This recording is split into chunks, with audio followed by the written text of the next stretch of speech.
Good morning, everyone. My name is Mary Margaret Cooper, and today I have the honor of introducing the brilliant Eshaal Hassan.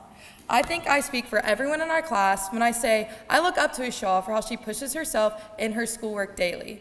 She always has the right answer to a question in class and lends a helping hand to anyone in need. When you are in a class with Eshaal, she wows you with not only how smart she is, but how funny she is. Always ready with a witty comment, Eshaal can make an entire class laugh uncontrollably. I don't think anyone in our grade will ever forget when she stood up here and frustratedly shared that Claire Dyer's meows distracted her in class every day. Nevertheless, Eshaal always uses her humor for good and has truly made herself one of the many cornerstones of our grade. Like all of you, I am eager to hear what she has for us today, so without further delay, I give you Eshaal Hassan.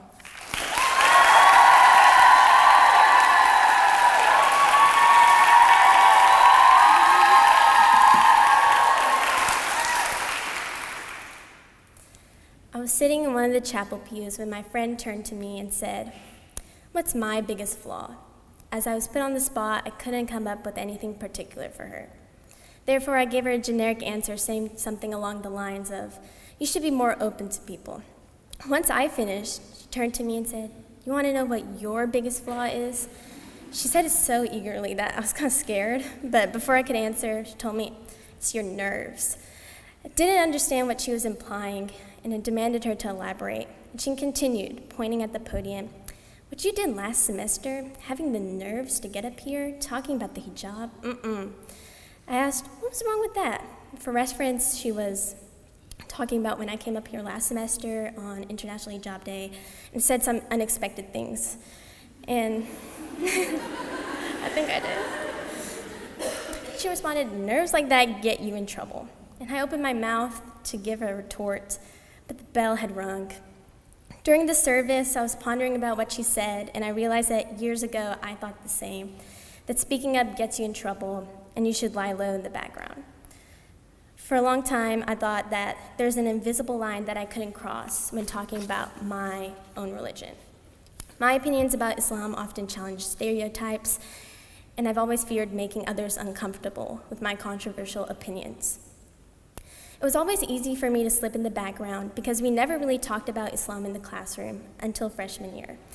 It wasn't until freshman year when we read 1,000 Splendid Suns by Khalid Hosseini that I realized I couldn't stay silent. The book reinforced negative stereotypes about Islam that my classmates couldn't tell that they were negative stereotypes because honestly, they didn't know anything much about Islam. The book was set in place in Afghanistan, and my classmates couldn't tell me where Afghanistan was on a map, that Afghanistan's were an Arab, and I also realized they didn't know that I was an Arab.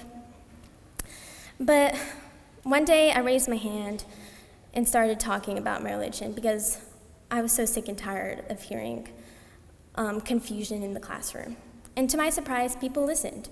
And when teachers and other students didn't have any objections to my opinions and were rather open to hearing my perspective of the book and my own religion, I gained some confidence, and in my sophomore year as a Tatler reporter of our newspaper, I was assigned to write an opinion about the English department and their efforts to promote diversity and representation of minority student groups.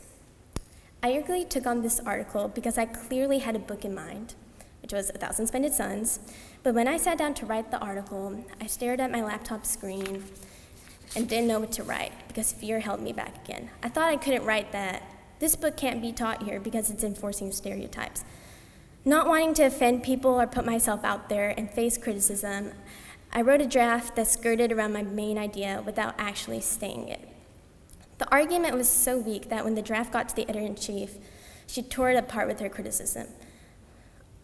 She didn't like the draft because, one, it was badly written, and two, it wasn't the opinion that she was expecting me to write, which I say that, the English department is doing great.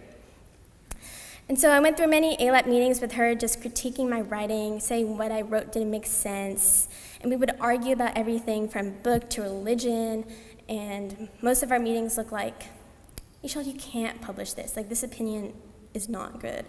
And I'd tell her, "Well, it's my opinion, so why do you care?" My opinion. And one day I was so frustrated with her that I went home, deleted the entire draft, and wrote what I actually wanted to say, which was that I don't think this book should be taught here. I never thought I would have the guts to write so directly, but I wanted to spite her. And so I typed up the new draft in 30 minutes, sent it to her, went to sleep excited for the next day because I wanted to see the look on her face when she read my draft. So the next day I went into the Tatler ALAP, or the Tatler meeting, ready to argue with her again. But she didn't approach me until the end of the meeting. And as I was sipping on my water, she walked up and said, "Eshaal, I read your draft, and let me say that I loved it." Surprised, I spit my water out on the desk in front of me, and of course she laughed at me, but then she reassured me that she was not being sarcastic.